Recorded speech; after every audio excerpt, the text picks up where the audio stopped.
Welcome back to The Price of Business. I'm your host, Kevin Price, talking to you about you and your business. I want to remind you, that this show continues 24/7 at priceofbusiness.com. Great articles, videos, audios, you name it. We've got it all there. Want to encourage you to check them out. One of the things you will find is an article about my next guest, John Wallace, and he's with a company called Data Song. That's datasong.com.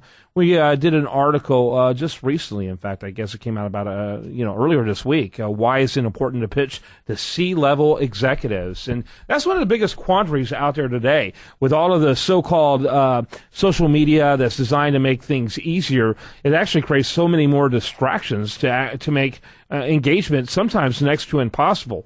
And we're going to talk to John about what they do to overcome that. John, welcome to the program. Thanks a lot. Tell us a little bit about Data Song. Well, Data Song is based in San Francisco, kind of Silicon Valley, and we sell marketing effectiveness insights to omni-channel retailers. So players like Williams-Sonoma or Neiman Marcus would come to us to understand what marketing is working and for which of their consumers in order to reduce waste. Okay. So tell me practicably how this translates. Yeah, so we onboard data that's all the marketing that a retailer spent on emails, banner ads, catalogs, Google search ads, TV, shopping engines, magazines, etc.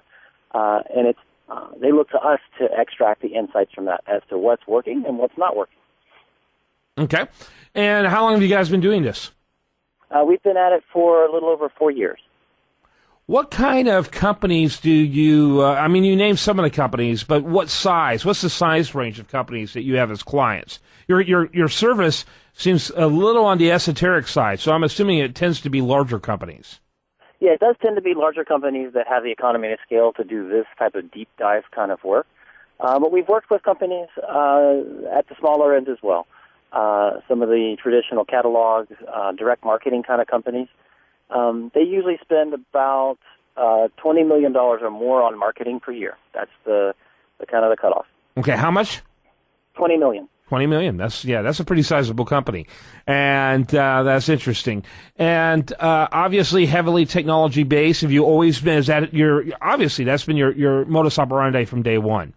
Yeah, you could call us data geeks by trade. Yeah, very good.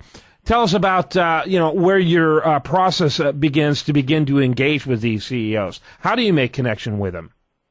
Yeah, well, we're a bootstrap business, so we do not have a sales force. We practice what we call executive selling, and that means a lot of that coming from me as well as the rest of my team. A lot of our outreach is through, you might imagine, referral and introductions through other technology companies that might be sharing some of the clients. So it's a networking kind of approach in order to get that kind of audience. Right. And yet you're okay. And so is your primary pitch done to C-level individuals? Because, again, it's a relatively esoteric concept. And so you'd almost have to be able to share, you'd have to get buy-in at a pretty high level. Correct. I wouldn't. Usually, a first pitch is not made to a CMO. If we're referred to a CMO, they would assign us to their team to make sure that we know how to kind of walk straight and walk the walk. The folks that we're connecting with are VP level folks that are responsible for digital advertising, analytics. So it's less esoteric for that very, very specific target market. The C-level will be part of a decision-making process. We'll also be quite interested in the kind of results that we would dig up. There's an awful lot of missing information as to what's working and what's not. There's a lot of money spent that's arguably spent in waste, and it's kind of our assignment to go kind of sort that out. Mm-hmm. Very good, very good.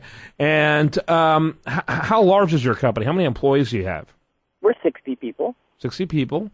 And that's quite, and that's an interesting business model to who you reach. A company your size, reaching essentially all enterprise level clients.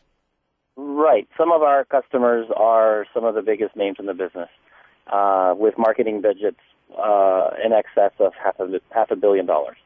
How do you get started with something like this? Yeah, so that's interesting. It was calling on the C-level at an existing client and saying, you know, we think we've recognized a problem that you're facing, and we'd like to take a different approach to solving the problem. They were willing to flip a card, if you will, and look and see whether what we were proposing would be novel, and it actually ended up paying off. We also had the benefit of that executive having worked on the problem at prior employers as well. So there's a kind of cognizance of this problem, and us coming in with something different and novel and it working is kind of the nexus of this getting going. So how do you differentiate yourself from the standard way of dealing with this historically? Well, so our main, as far as competition goes, it's really more just the status quo of how they're trying to do this in-house. And we often get, through referral, people calling in and saying, you know, are being able to articulate the exact problem that they have. We are overcounting or overstating the effectiveness of marketing. We know that we're doing it. And, you know, could you tell us how you've approached the problem and how you could help? Yeah. Very cool, very cool. Interesting conversation. I want to encourage people to learn more about this company. John Wallace is our guest, and fascinating firm and the work they do. And frankly, I love learning about how people deal with the CEO. It's a difficult problem when you have, especially a unique service like this company that requires that kind of engagement and that kind of level. Datasong.com is John Wallace's company. Any last thoughts before we let you go? No, thanks for the time, and I wish good luck to all of your listeners as they call them the C-level as well. Yeah, they can always use that. And want to hold you just during the break for just a minute, and thanks for being with us. Thank you. All right, when we come back, much more for you. I do want to remind you, best content here can be found over there at usdailyreview.com, and this is The Price of Business.